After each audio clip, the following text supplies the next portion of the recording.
Compte rendu de la 67e réunion du Conseil de ministres.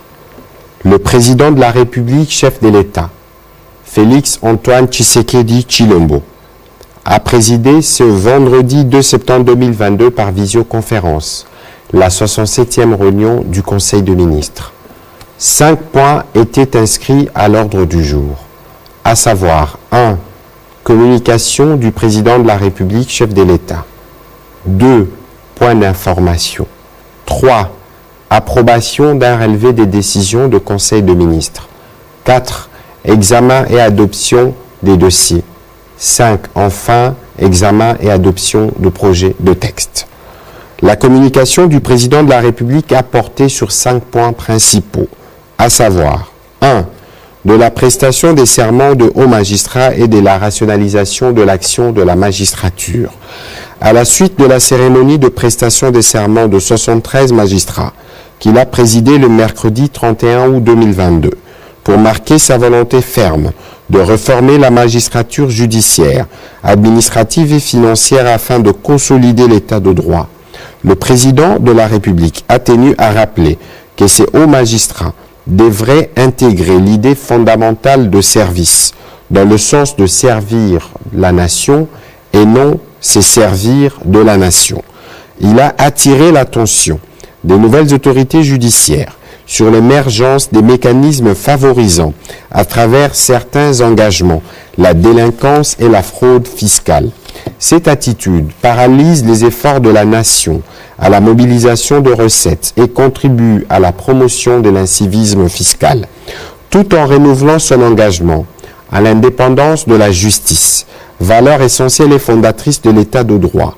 Le président de la République se réserve le droit, en tant que garant du bon fonctionnement des institutions, de s'assurer que chaque institution joue pleinement son rôle, et ce, dans le seul cadre normatif lui reconnu, tout en s'abstenant de porter entrave directement ou indirectement à l'action tout aussi constitutionnelle d'autres institutions. Il attend d'y accorder un point d'honneur. Le deuxième point de la communication du président de la République a porté sur l'accélération de la mise en œuvre du projet de la centrale électrique à gaz de 250 MW. Au regard des multiples défis énergétiques auxquels le pays doit faire face, qui handicapent le développement des activités industrielles, le président de la République est revenu sur le cas de la société Perenco, qui pratique le torchage du gaz naturel associé à l'extraction du pétrole en offshore et en onshore sur le bassin de la côte atlantique. Au regard des difficultés que connaît le projet de construction de la centrale à gaz qu'a initié cette entreprise, le président de la République a demandé au ministre des Ressources hydrauliques et électricité et celui des hydrocarbures à ouvrir les négociations de l'avenant au contrat de concession pour la production de 250 MW tel que prévu par les études faites par l'opérateur. Troisième point de la communication du président de la République, de la nécessité de renforcer la gouvernance du programme de modernisation de la gestion des finances publiques. Après l'adoption de la stratégie actualisée de la réforme de finances publiques au cours du Conseil de ministres du 19 août 2022, celle de son plan opérationnel requiert la mise en place d'un cadre constitutionnel de pilotage rénové pouvant garantir la mise en œuvre et le suivi satisfaisant de réformes. Le président de la République a recommandé au gouvernement de renforcer la structure technique en charge de l'animation et la coordination de la mise en œuvre des réformes de finances publiques, tant au niveau central que provincial. Au regard du rôle central que joue le comité d'orientation de la réforme de finances publiques COREF dans la coordination technique des actions de réforme, cette structure est appelée à fonctionner de manière autonome à l'instar du COPIREP, de l'ANAPI ou de l'ITIE. Vu l'impact de réforme de finances publiques sur les autres secteurs de la vie nationale, le président de la République a instruit le ministre des Finances à soumettre à l'adoption du gouvernement dans le meilleur délai un projet de décret créant un établissement public en charge de la gouvernance des réformes de finances publiques. Le quatrième point de la communication du président de la République a porté sur la problématique de l'exclusion salariale.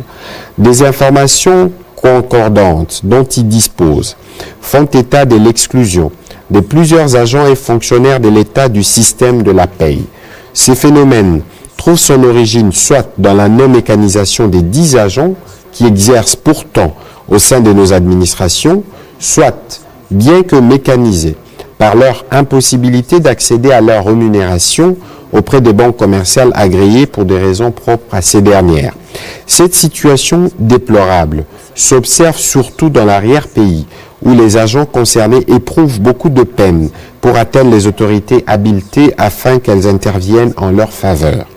Rappelons le caractère sacré que revêt la rétribution salariale dans la vie de tout travailleur et de détruire ces germes de frustration sociale.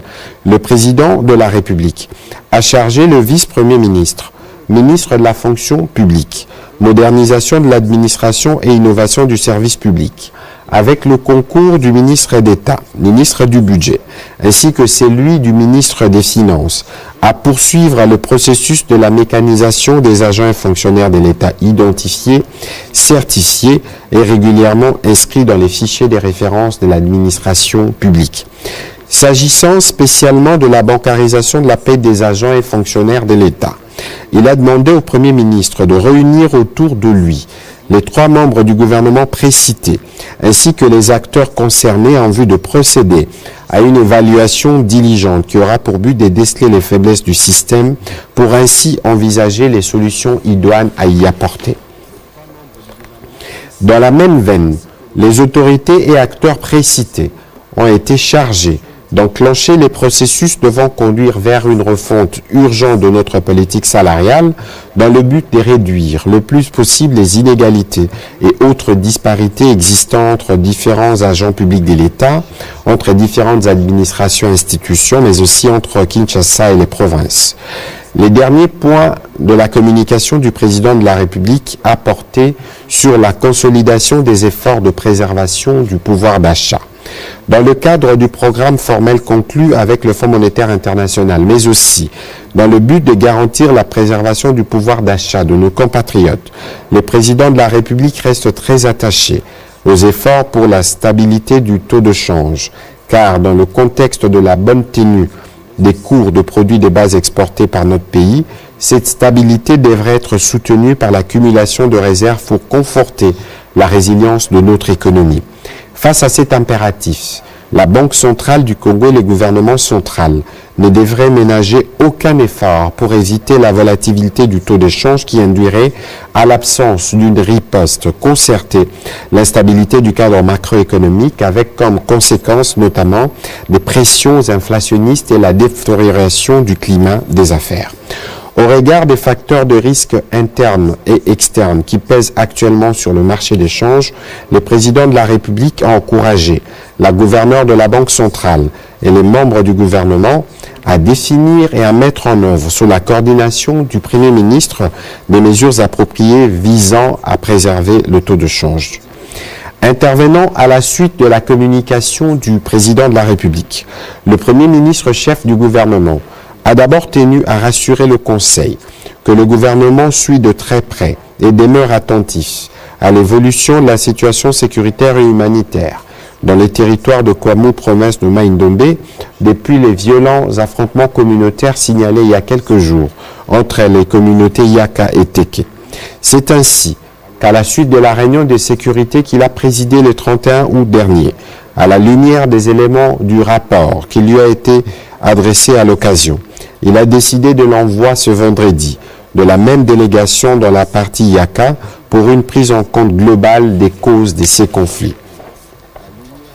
En sus, des mesures idoines ont été prises pour venir en assistance aux populations tant sur le plan sécuritaire qu'humanitaire. Dans un second point, le Premier ministre a salué l'issue positive des négociations conclues avec le Ban syndical de l'enseignement primaire, secondaire et technique, négociations qui permettent la rentrée scolaire apaisée le lundi 5 septembre 2022, tel que prévu par le calendrier scolaire. Souhaitant au nom du peuple congolais et à celui du gouvernement de la République, à tous les élèves une bonne et fructueuse année scolaire 2022-2023, le Premier ministre a encouragé les parents à envoyer massivement tous les enfants, filles et garçons, à l'école.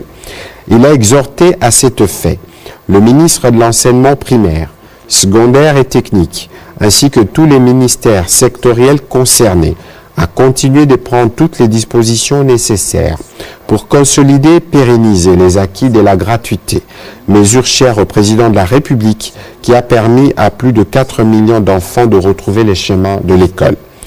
Au troisième point de son intervention, le Premier ministre est brièvement revenu sur sa participation du 27 au 28 août 2022 à la 8e conférence internationale de Tokyo sur le développement en Afrique, TICAD, tenue à Tunisie. Il est particulièrement revenu sur les échanges respectifs avec le président de la République du Sénégal, président en exercice de l'Union africaine, et le président de la Commission de l'Union africaine, M. Moussa Faki Mahamat, avec qui il est revenu sur la nécessité pour l'Union africaine de prendre des mesures pour condamner l'agression rwandaise à la lumière des preuves documentées par le rapport des experts des Nations Unies. Il a aussi abordé ces points dans sa communication faite au cours de la conférence destinée aux problématiques de paix et de stabilité sur le continent. Au chapitre 2 du Conseil de ministres de ce jour, relatif aux points d'information, État et administration du territoire, le vice-premier ministre, ministre de l'Intérieur, décentralisation et sécurité, a informé le Conseil de l'état du territoire qui reste dominé par la poursuite des opérations militaires contre le groupe terroriste et autres forces négatives, notamment en Ituri et dans le Nord Kivu. Au cours de la semaine qui se termine, l'état d'esprit de la population est resté dominé par la prestation des serments le 31 août 2022 de hauts magistrats des différentes instances judiciaires devant le président de la République et le conflit entre Teke et Yaka dans la province de Mai-Ndombe, particulièrement au territoire de Kwamut. Sur le plan sécuritaire, il a aussi relevé quelques faits ci-après, notamment l'instrumentalisation du conflit coutumier entre deux antagonistes pour la gestion de chefferie de Boulou au territoire de Calais par certaines personnalités politiques dans la province du Sud Kivu. Il est revenu sur les autres détails contenus dans ces rapports au sujet de la situation sécuritaire dans la province de Mai-Ndombe. Il a informé le Conseil que dans la province du Kwilu, l'autorité provinciale a été contrainte d'ordonner la suspension du trafic sur la route nationale numéro 17, tronçon compris entre Mongata et Bandundu, suite aux barrières érigées par les membres de la communauté Yaka au niveau de la localité de Machambio et de Kambaku par les Teke. Ces barrières sont érigées pour empêcher les membres de l'une ou l'autre communauté de se déplacer, aggravant ainsi la situation des uns et des autres. Le vice-premier ministre, ministre de l'Intérieur, Sécurité, décentralisation et affaires coutumières, a aussi informé le Conseil que sur son instruction, la police a pris des mesures pour renforcer ses patrouilles pour notamment lutter contre le banditisme urbain observé dans plusieurs villes à travers le pays. Il est revenu brièvement, avant de clore son intervention, sur la situation sécuritaire de nos compatriotes réfugiés en Ouganda à la suite de l'agression rwandaise. Il y reviendra avec force détail dans le prochain Conseil de ministres. Toujours sur ces chapitres sécuritaires, le ministre de la Défense nationale et ancien combattant a présenté une synthèse de la situation opérationnelle sur le pays, particulièrement dans les provinces sous état de siège. Il a indiqué que les opérations menées par les forces armées de la République démocratique du Congo se poursuivent et que la détermination du gouvernement reste ferme pour mobiliser davantage de moyens au profit de nos forces de sécurité dans l'objectif bien compris de ramener la paix dans cette partie du territoire national. Intervenant à son tour, le ministre de la Santé publique, Hygiène et Prévention a présenté la situation générale de l'épidémie à Covid-19 en République démocratique du Congo. Celle-ci reste stable et contrôlée dans l'ensemble du pays avec un taux de létalité plafonné autour de 1,5%. Il a informé le Conseil que depuis les débuts de la pandémie jusqu'au 30 août 2022, les cumuls de cas s'élèvent à 92 737 cas confirmés, dont 2 cas probables, 83 432 cas guéris et 1357 décès. Toutefois, il a fait état de la poursuite de la diminution de cas depuis 11 semaines consécutives. Malgré cette baisse, La population est appelée à faire preuve de vigilance, à observer les mesures barrières au regard de l'évolution de la pandémie à travers le monde et à se faire vacciner. Enfin, le ministre de la Santé publique, Hygiène et Prévention a aussi fait les points sur les actions de riposte en cours contre les maladies à virus Ebola dans la zone de santé de Beni au Nord Kivu, du choléra dans les zones de santé de Lusambo et Panyamutombo dans les Sankourou, de la rougeole ainsi que du monkeypox. Le ministre de la Santé, Hygiène et Prévention est aussi revenu sur les revendications portées par les syndicats nationaux de médecins SINAMED, particulièrement celles portant sur la réactivation de certains avantages, notamment dans les transports et le logement. Un atelier d'harmonisation des vues est prévu dans le prochain jour pour permettre de finaliser les dialogues et d'éviter la paralysie et le fonctionnement de certains hôpitaux. Le Conseil a pris acte de cette note d'information. Invité à prendre la parole au Conseil de ministres de ce jour, la gouverneure de la Banque centrale du Congo a succinctement présenté au Conseil la conjoncture économique du pays. Elle a indiqué que le cadre macroéconomique reste globalement stable. L'estimation actualisée de la croissance pour 2022 sur la base des réalisations de la production au premier trimestre montre qu'elle atteindrait 7,1% contre 6,1% initialement prévu. Cette croissance est essentiellement tirée par les dynamismes de l'activité du secteur minier.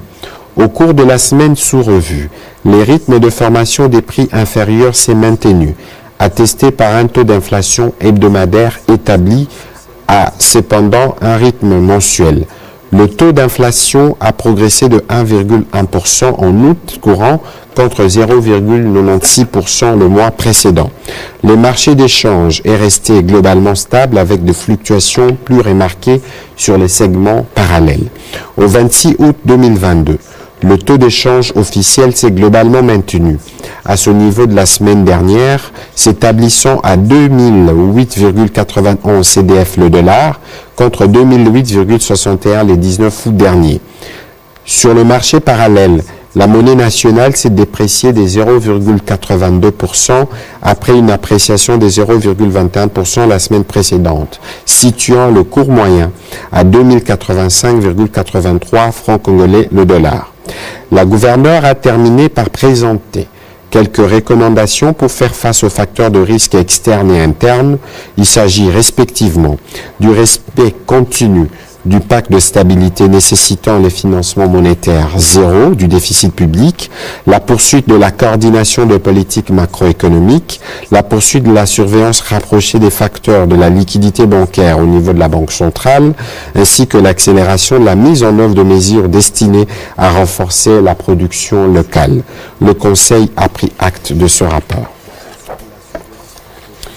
Pour sa part, le ministre d'État, ministre de l'Entrepreneuriat, Petite et Moyenne Entreprise, a présenté au Conseil le rapport de la mise en œuvre du programme de développement et d'innovation en entrepreneuriat de jeunes prodiges.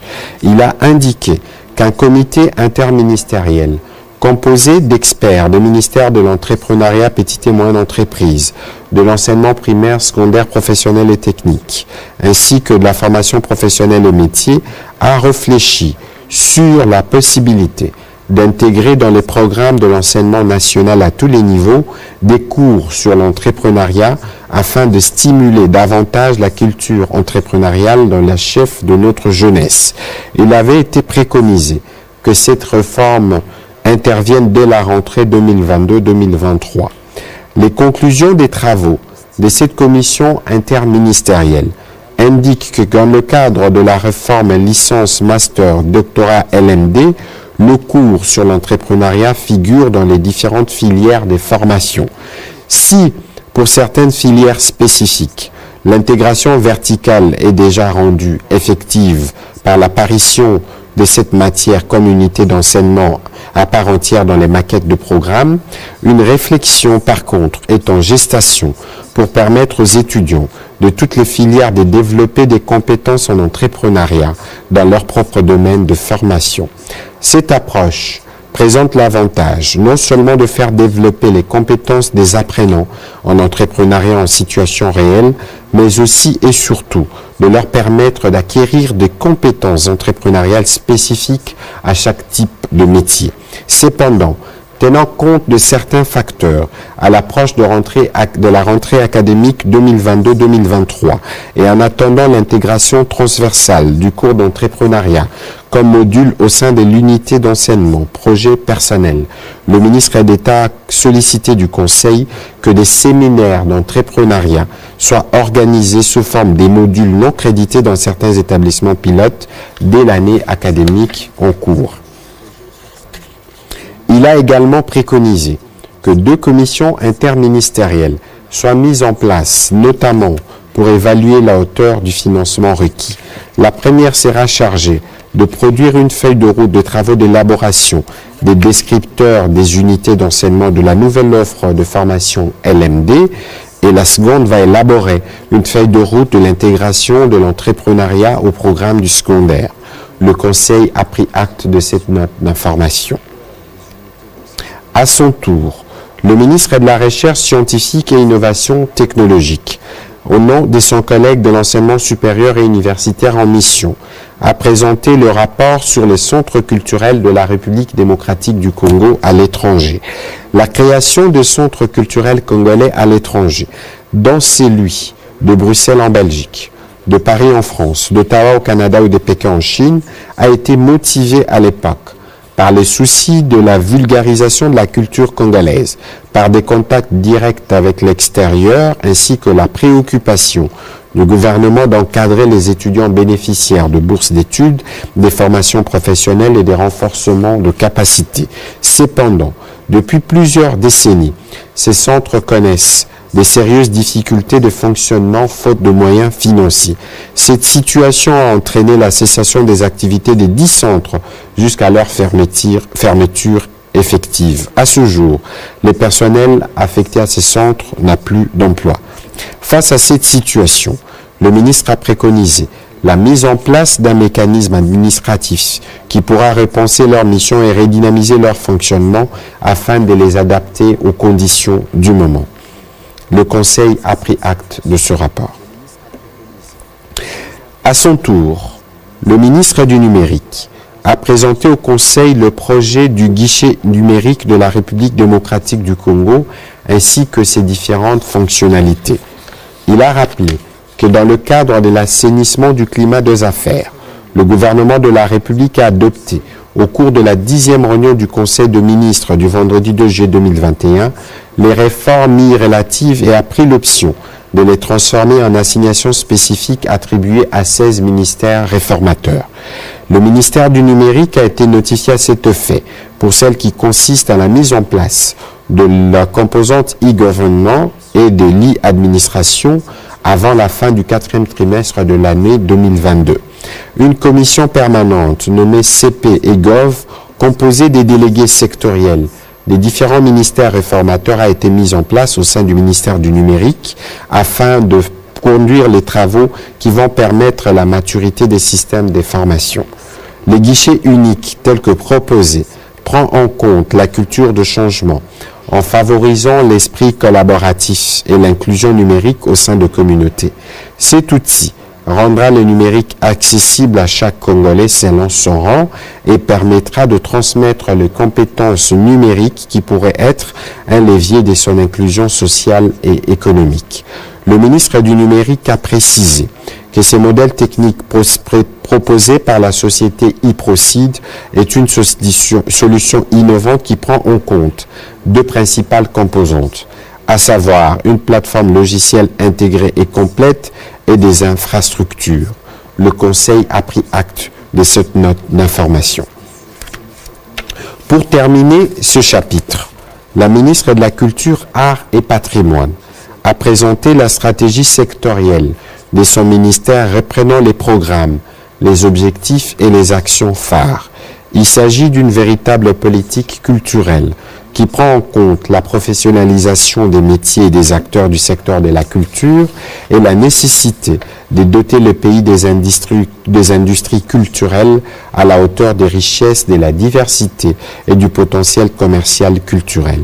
La ministre de la Culture, Arts et Patrimoine a décliné aussi les 5 axes de cette stratégie sectorielle, à savoir le renforcement de capacités institutionnelles au niveau national, provincial et local, la production et la promotion culturelle, la promotion et la protection de la propriété intellectuelle, la sauvegarde du patrimoine culturel matériel et immatériel, et 5 enfin, le développement d'une culture éthique nationale.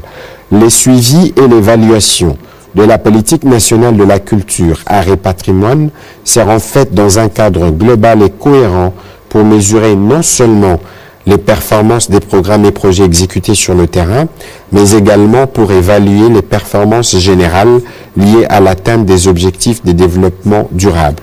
Après avoir énoncé les résultats attendus, la ministre de la Culture, Arts et Patrimoine a conclu son exposé en précisant que cette note de présentation sera assortie d'une feuille de route ainsi que le budget y relatif. Le Conseil a pris acte de cette note d'information. Au 3e chapitre du Conseil de ministres de ce jour, relatif à l'approbation d'un relevé des décisions de Conseil de ministres, le Conseil de ministres a adopté le relevé des décisions prises lors de sa 66e réunion tenue le vendredi 26 août 2022. 4e chapitre du Conseil de ministres de ce jour, relatif à l'examen et à l'adoption des dossiers. 1. 2 dossiers relatifs au budget.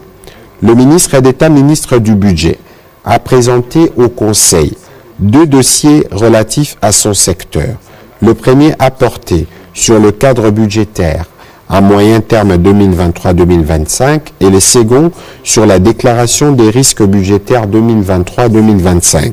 Au sujet du premier dossier, il a indiqué que la programmation budgétaire de la période situe les dépenses totales à 112 205,7 milliards de francs congolais, soit 33 116,2 milliards de francs congolais en 2023, 37 787,9 milliards de francs congolais en 2024 et 41 301,2 milliards de francs congolais en 2025. Les recettes totales, y compris les emprunts, se situeraient à 112 205,7 milliards de francs congolais, à raison de 94 281,9 milliards de francs congolais pour le pouvoir central, 17 265 milliards de francs congolais pour les provinces et 658,7 milliards de francs congolais pour les entités territoriales décentralisées.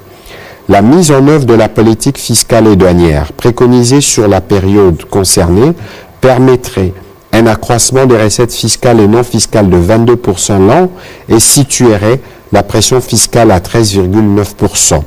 Et ce grâce à la poursuite des réformes amorcées, l'élargissement de la taille des assujettis à certains impôts directs et indirects. Pour ce qui est de la déclaration des risques budgétaires 2023-2025, ces documents analysent les principaux facteurs de risque identifiés, renseignent sur comment ils affectent les finances publiques et ce, dans une certaine mesure, leur impact sur celles-ci ainsi que les mesures d'atténuation envisagées. Les risques identifiés sont d'ordre macroéconomique liés à la dette publique, aux entités du secteur public autres que l'État, au secteur financier, au changement climatique, les risques d'ordre institutionnel et autres risques spécifiques. Ces documents d'analyse traduisent donc la volonté du gouvernement de poursuivre la modernisation des outils de gestion des finances publiques et de renforcer la transparence et la crédibilité budgétaire. Le ministre d'État, ministre du Budget, a précisé que la mise en œuvre de mesures d'atténuation proposées devra réduire la vulnérabilité des finances publiques face aux chocs inhérents à ces risques. Après débat et délibération, ces 2 dossiers ont été adoptés. Deuxième dossier. Projet d'appui à l'amélioration de l'habitat rural dans les 26 provinces entre 2022 et 2031. Le ministre d'État, ministre du Développement rural, a expliqué le projet d'appui à l'amélioration de l'habitat dans les 26 provinces de la République démocratique du Congo de 2022 à 2030. Ces projets, a-t-il indiqué, trouvent son fondement dans le programme d'action du gouvernement, qui, dans ses piliers 7, 11 et 12, vise l'amélioration de conditions de vie de population, particulièrement dans le pilier 7, le gouvernement a pris l'engagement de lancer, de promouvoir la politique à chacun un toit et un champ dans son village. L'objectif principal de ce projet vise à contribuer à l'amélioration des habitats dans les milieux ruraux et périurbains, avec un appui en certains matériaux indispensables de construction des habitats décents dans les 26 provinces. Après avoir décliné les résultats attendus, le ministre d'État, ministre du Développement rural, a souligné que les fonds d'appui à cette initiative proviendra du gouvernement. Il a conclu son propos en présentant le cadre logique du programme et les calendriers d'activités y relatives. Après débat et délibération, le Conseil a adopté ces dossiers. Dossier relatif à la mobilisation accrue des recettes publiques de l'État. Le ministre des Finances a informé le Conseil de l'État performant de mobilisation des recettes publiques. Cela s'illustre par le fait que les recettes mobilisées au mois d'août 2022 ont été de l'ordre de 1567,7 milliards de francs congolais sur des prévisions des recettes budgétaires mensuelles arrêtées à 1083,6 milliards de francs congolais, soit un taux de réalisation de 145%. La performance de régie financière se consolide davantage dans la perspective de l'atteinte de leurs assignations mensuelles. Les recettes cumulées du 1er au 31 août 2022 affichent 13,001 milliards de francs congolais, ce qui représente 134% de taux de réalisation par rapport aux prévisions de janvier à août 2022, prévues à 9 688,9 milliards de francs congolais et 88% de taux de réalisation par rapport aux prévisions annuelles de 14 790,9 milliards de francs congolais. La situation cumulée par régie financière indique un taux de réalisation par rapport à leurs prévisions annuelles respectives de 115% pour la Direction générale des impôts, 53% pour la Direction générale des douanes et accises et 76% pour la Direction générale des recettes administratives, domaniales, judiciaires et des participations des GERAD. En ce qui concerne les dépenses, les chiffres indiquent pour le mois d'août 2022 un total de 1215 milliards de francs congolais contre 12 728 milliards de francs congolais en cumul annuel. Ces dépenses ont été marquées, entre autres, par le paiement de la 5e dotation à la Commission électorale nationale indépendante de 125 milliards de francs congolais et la subvention pétrolière évaluée à 121 milliards de francs congolais. Le ministre des Finances a précisé que les totals de la subvention économique versée aux entreprises pétrolières et logistiques depuis le début de l'année se chiffrent désormais à 336 millions de dollars, alors que la CENI a déjà été financée à ce jour à hauteur de plus de 238 milliards de dollars.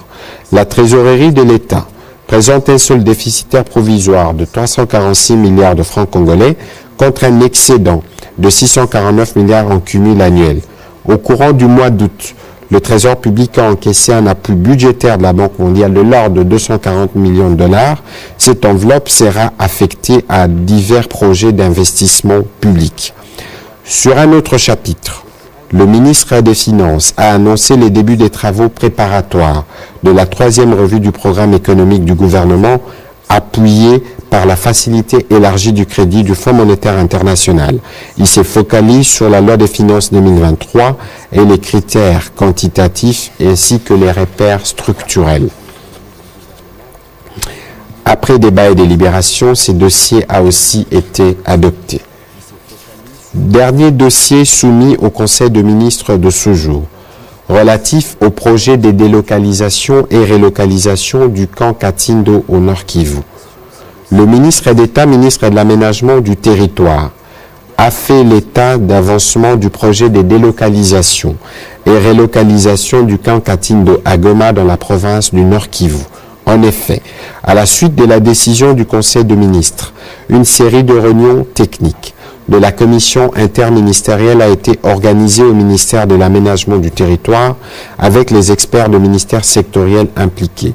Ces réunions ont permis de dégager les orientations à suivre dans l'implémentation de ce projet.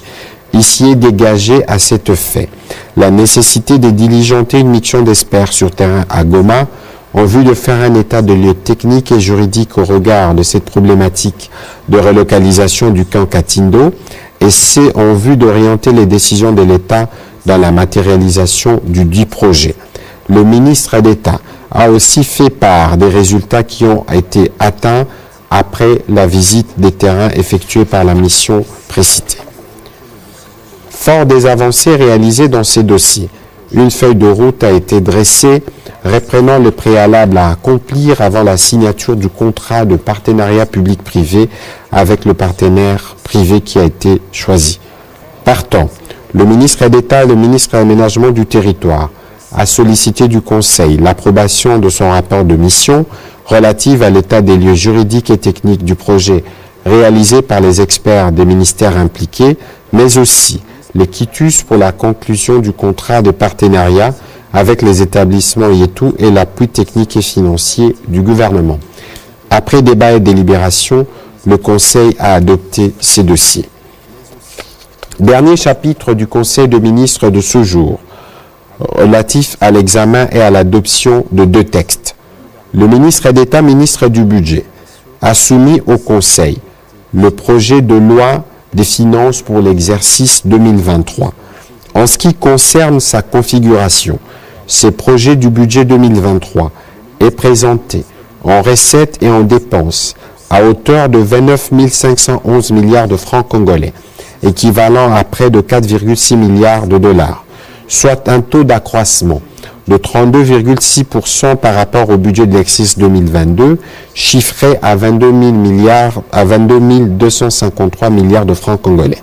La pression fiscale est de 14,1% contre 12,7% en 2022. Nonobstant cette performance amorcée depuis 2021, le gouvernement s'investit davantage pour atteindre dans le plus bref délai la moyenne de l'Afrique subsaharienne qui est de 17,6%. Les prévisions de crédit allouées aux investissements ont connu un accroissement de 45,8% par rapport à leur niveau 2022, entraînant ainsi une amélioration de sa part dans le budget général de 35,5% en 2022 à 37,8% en 2023. L'objectif étant de garantir la poursuite sans faille de grands projets de la République. Après débat et délibération, le Conseil a adopté ce projet de loi des finances qui sera déposé à l'Assemblée nationale le 15 septembre prochain. Dernier texte soumis au Conseil de ministres de ce jour. La ministre du Genre, Famille et Enfants a présenté au Conseil le projet de décret portant création, organisation et fonctionnement des centres intégrés des services multisectoriels en sigle CSM, de prise en charge de survivants de violences basées sur le genre en République démocratique du Congo. Elle a indiqué que ces textes comprenaient 6 chapitres repartis en 34 articles concrétisent la volonté exprimée dans le programme d'action du gouvernement dans le but de fournir gratuitement un paquet global de services de prise en charge holistique à ces personnes touchées. Les services offerts par les centres intégrés des services multisectoriels sont d'ordre médicaux, psychosociaux et légaux, et des réinsertions socio-économiques et scolaires selon les besoins exprimés par les survivantes de violences basées sur le genre. Il s'assure également de la mise en place d'un mécanisme de protection individuelle et collective des mères, des enfants et des survivantes de violences basées sur le genre le plus menacés ou rejetés. La ministre du Genre, Famille et Enfants a précisé que les ressources financières ordinaires de centres intégrés des services multisectoriels proviendront de la contribution ou subvention de l'État. Ils peuvent aussi bénéficier des diverses contributions dont legs, apport des institutions publiques ou privées, des partenaires ou multilatéraux.